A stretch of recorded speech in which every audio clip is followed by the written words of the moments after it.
So yan mga dre, so andito tayo ngayon sa Yamaha Motor Trade Nationwide Corporation dito mismo sa Bagong Silang, North Caloocan City. So part siya ng Barangay 176. Ayun, so mapapansin natin ngayon dito mismo sa harapan natin is nakikita natin ngayon yung pinakabagong version ni Yamaha Aerox 155, which is technically ito yung tinatawag nilang version 3. Ito yung standard version ng version 3. So before natin simulan na ikutin tong motorsiklo na to, so syempre hindi natin makakalimutan palagi, intro muna tayo. Yeah.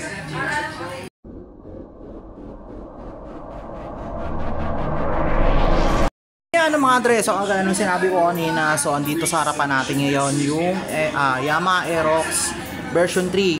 Itong nasa harapan natin ngayon is naka-standard version to, which is technically ayun, nakita ko kasi nito last time na hindi pa available sa kanila yung SP nila. So as of now, ito yung available nila ngayon. So sa ngayon, ito muna i-review natin at the moment, and also bibigyan natin ng walkthrough dito mismo sa video na to. Okay, so syempre before natin ikutin tong motor na to, ang gagawin natin ngayon is konting overview lang muna sa technical specs ng motorsiklo na to. So ano nga bang meron dito mismo kay Yamaha Aerox 155 na version 3? So technically ang motorsiklo na to is merong 155cc of engine displacement, single cylinder, 4-stroke, 4 valves, liquid cooled, then also naka single overhead cam na rin ito.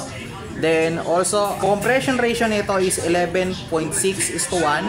Cooling system is naka liquid cooled. Then also sa power naman ang pag-uusapan, so meron na ito maximum power na kayang, or maximum horsepower na kayang ilabas na at least 15.1 horsepower at 8,000 RPM. Then also ang maximum torque naman ito is 14.2 Newton meter at 6,500 RPM. So yun yung kapuuan ng pinaka-highlight ng mismong specs dito mismo sa motorsiklo na ito. So yun, at tapos naman na natin bigyan ng overview to. So try na natin ngayon ikutin tong motorsiklo na ito. So pisaan na natin. So nilapit ko lang muna yung camera dito mismo sa motorsiklo na to, since gusto kong ma-highlight yung pinaka-actual na itsura niya ngayon. Kasi since marami na rin ako nakikita na naka-Aerox version, marami din ako nakikita na naka-Aerox version 2 sa paligid, especially sa mga kalsada na rin dito mismo sa Caloocan. And at the same time, isa rin din ako sa mga naging user ng Aerox version 2. So ayun, meron din kasi yung kapatid ko na version 2 nung Aerox na yon, which is technically naka matte black pa yung color. Then ayun, isa rin ako sa mga nakagamit ng ganung klase ng model ng motorsiklo na yon nitong mga nakaraang araw lang din. So as of now, syempre bilang naging user din ako ng Aerox version 2 is marami rin din talaga ako napansin na mga nagbago at naging kakaiba dito mismo sa motor na to, especially ito kanyang harapan. So gitna lang natin. Papansin natin mabuti na yung actual na mismong design ng front niya is masyado nang kakaiba compared doon sa pinaka recent version nito, which is yung version 2. So kung dati medyo may kaliitan lang ng konti dito yung kanyang etong dito mismo sa may front, and at the same time yung kanyang design din mismo sa harap, kung mapapansin natin mabuti, ayan, especially itong blue fairings na ito, nagkaroon siya ng mga curves and edges na totally umabot na dito hanggang baba. Tapos bigla siyang tumulis bigla yung ilong niya dito sa may harapan na to. So also, kung titingnan natin mabuti yung kanyang light system, especially itong headlight na to, nagkaroon din ng malaking pagbabago dito, since mas lumaki nga lang dito yung kanyang daytime running light, pero mas umikli nga lang siya ng bagya dito sa magkabilaan. Then other than that, naka LED projector lights na rin ito sa baba. Ayan, dito mismo sa bandang to, naka LED projector na rin siya dito. Then plus yung kanyang signal light, wala na dito sa magkabilang gilid nung kanyang leg shield. So nandito na siya naka-indicate ngayon. Turo ko, ayan. Andito na nakalagay yung kanyang signal light sa taas ng DRL niya. So bukod pa doon, mas lumapad or mas lumaki yung etong section na to dito sa portion ng kanyang chin. So mas na-highlight yung kanyang carbon design dito mismo sa part na to. Then ayan, medyo lumiit lang ng bahagya ng konti yung kanyang etong part ng ilaw na to dito mismo sa sa harap. Then ayun, kung mapapansin natin mabuti na yung mismong design ng ilaw niya dito is compared dun sa last time is naka kurba dito mismo is halos nakaparisukat na rin yung design ng mismong ilaw niya dito mismo sa harapan nung motorsiklo na to. So yun yung mga isa sa mga naobserbahan ko na pinagbago dito mismo sa Aerox version 3. So other than that, tingnan natin mabuti dito mismo sa may bandang baba. Ayan, sa may bandang front wheel. So technically ang gamit pa rin itong suspension is naka-telescopic port pa rin. Then also kung mapapansin natin mabuti yung kanyang braking system is naka-disc brake pa rin dito mismo sa harap with matching the single piston calipers na rin dito sa kanyang braking system. So ayan, medyo may pagka short type lang yung kanyang fender dito, pero good thing naman na meron pa rin cover dito sa may likuran. Okay yan. Then also mapapansin natin mabuti yung kanyang tires is may pagkamalapad din. Kung titingnan natin dito mismo sa may bandang paharap, ayan. So ang sukat ng gulong nito mismo is, kung hindi ako nagkakamali, ang frontal wheels nito is nasa 110 by 80 by 14 ang sukat. So ang radius nito is 14. So may kalakihan din ang gulong nito kung tutusin. Bagay na bagay sa itsura at design ng mismong motor din. At the same time, pwede mong gamitin for daily ride din tong motorsiklo na to.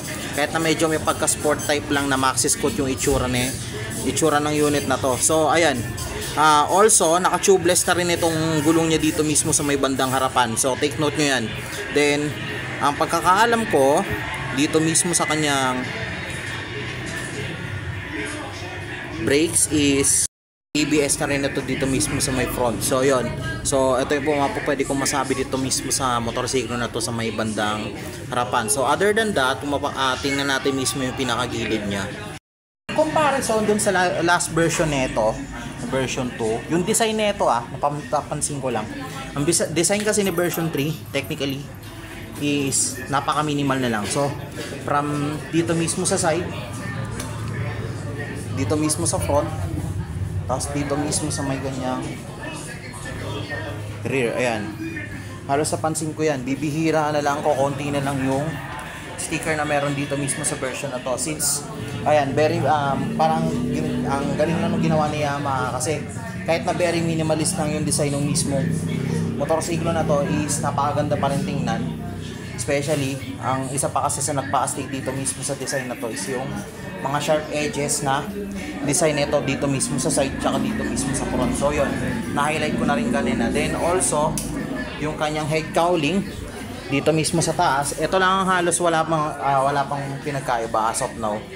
Pero mamaya pagpunta natin dito mismo sa rider side is makikita natin kung ano pa yung iba pang pwede natin mapansin dito mismo sa motorsiklo nito. So ayun, proceed na tayo doon mismo sa may pinaka gitna, doon mismo sa rider section. Okay? Yung part naka-digital pa rin itong instrument panel niya. Then also meron na siyang dito space na nakapagitan dito mismo sa kanyang head cowling. Then also meron siyang dito blue part na merong logo ng Yamaha. Plus ito is para naka-carbon design din yung kanyang head cowling dito mismo sa may harapan ng rider section. So ayun, meron siyang extra butas dito, lalagyan ng side mirrors at the same time. Then ayan, isa yun sa mga napansin ko ngayon. So bukod pa dyan, ano pa ba pwede natin makita dito? So ito yung idle switch nya, tapos yung electric start button. Then dito mismo sa right side to plus ito yung menu for button, which is nakita na natin to sa last time sa pinaka latest ng NMAX, which is yung standard version nila. Plus yung kanyang high beam and low beam, plus yung kanyang turning lights, and also yung kanyang horns. So by the way mga dre, itong standard version na to na nandito ngayon sa kay Yamaha Pace 8A is technically naka-heat type pa rin. So merong fuel and seat. Then dito natin isa-set yung mode nung susi kung ano ba yung bubuksan natin, kung engine or kung bubuksan ba natin yung pinaka-fuel cap nito sa harapan nito, then also yung seat. So the same time, ayan. So ito yung kanyang ano mismo dito yung kanyang gas cap dito mismo sa harap. Ito may pinagkaiba din ito sa version 2 since yung version 2 is medyo nakaumbok lang ng konti. Ito talagang naka-flat na to right now dito mismo sa motorsiklo na to. Then also yung seat, ayan,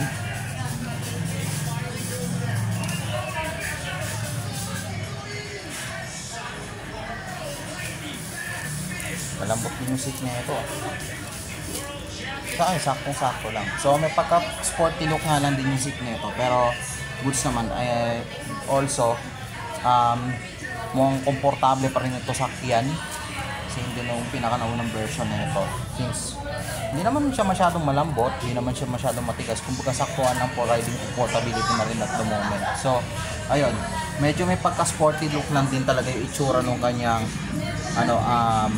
instrument panel dito mismo sa harap, din also pati na rin yung kabuuang design ng motor talaga. So para siyang build for sports, no? So yun. So punta tayo dito mismo sa may bandang rear. Alamin pa natin kung ano po yung mga halos na bago dito. So fuel tank capacity pala muna tayo. Nakalimutan ko pala i-highlight dito kanina since nasa gas cap na tayo. So ayun. So fuel capacity nito or fuel tank capacity nito mismo is 5.5 liters. So sa ngayon wala pa akong data ng actual fuel consumption nito, pero by the way siguro ilagay ko na lang yung data dito kapag halimbawa meron akong nakuha na information regarding on that one. So ayun, sige, proceed na tayo dito mismo sa pinaka-rear niya. Ito yung pinaka-CVT niya plus yung kanyang airbag. So technically ito baka may naguguluhan sa inyo. Ang pinapakita ko pa lang sa inyo ngayon is yung version 3 pa lang nung Aerox. Wala pa yung Aerox Turbo na kung tawagin natin. So as of now, naka-CVT pa rin siya. May bola, may clutch lining AC, then at the same time merong bell. So yun, then also papansinin natin mabuti, ayan, naka dual shock suspension na rin siya dito mismo sa likod.